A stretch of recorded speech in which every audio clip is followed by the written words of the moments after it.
di tengah-tengah kita, lebih utama dari segala sesuatu. Menjadi garam yang berguna.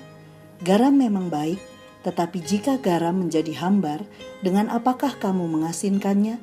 Hendaklah kamu selalu menjadi garam dalam dirimu dan selalu hidup berdamai seorang dengan yang lain.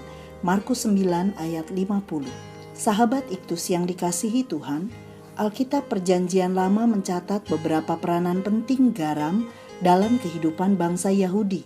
Pertama, untuk memurnikan kurban. Keluaran 20 ayat 35, Yesaya 1 ayat 25, dan Imamat 2 ayat 13. Kedua, untuk memberi rasa. Ayub 6 ayat 6. Ketiga, karena sifatnya yang mengawetkan, garam digunakan sebagai simbol perjanjian garam.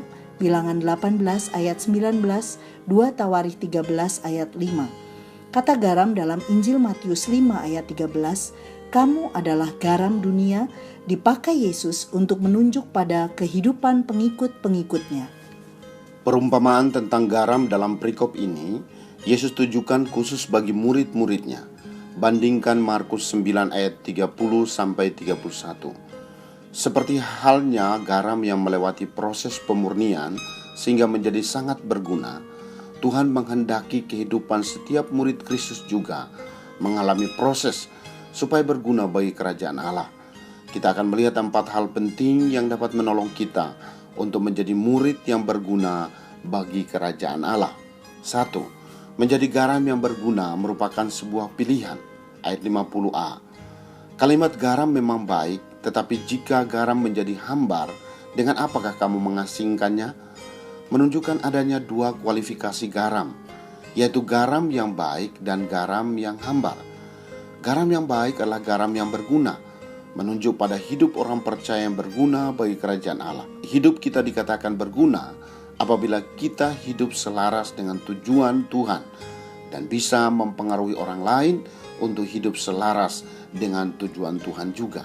Bila manakah garam menjadi hambar?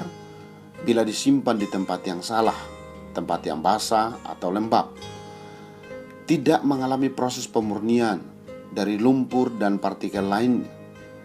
Ini menjadi gambaran orang percaya yang tidak memberi diri diproses oleh Tuhan, sehingga masih terus memelihara dosa dalam kehidupannya.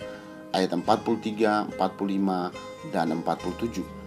Pada akhirnya ia akan menyesatkan dirinya sendiri dan juga menyesatkan orang lain. Ayat 42. Ketika kita memilih untuk menjadi garam yang berguna, maka kita diberkati. Ayat 41.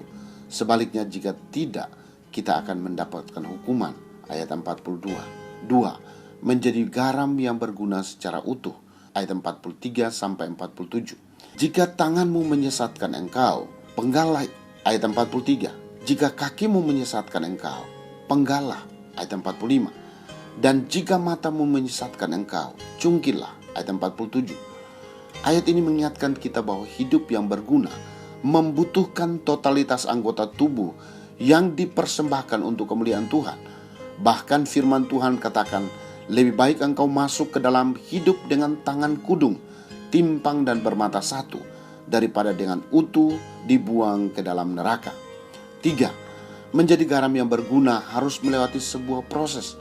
Ayat 49. Pernyataan karena setiap orang akan digarami dengan api menunjukkan sebuah proses penderitaan yang harus dilewati seorang murid Kristus supaya hidupnya menjadi berguna bagi kerajaan Allah. Dalam ayat 30-32, Yesus sedang memberitahukan kepada murid-muridnya mengenai penderitaan yang akan mereka hadapi. Yesus pernah dengan sangat tegas menegur Petrus yang menolak ketika Yesus berbicara kepada mereka mengenai penderitaan yang akan dialaminya. Markus 8 ayat 33. 4. Menjadi garam yang berguna harus dipelihara terus-menerus. Ayat 50 bagian B. Hendaklah kamu selalu mempunyai garam dalam dirimu.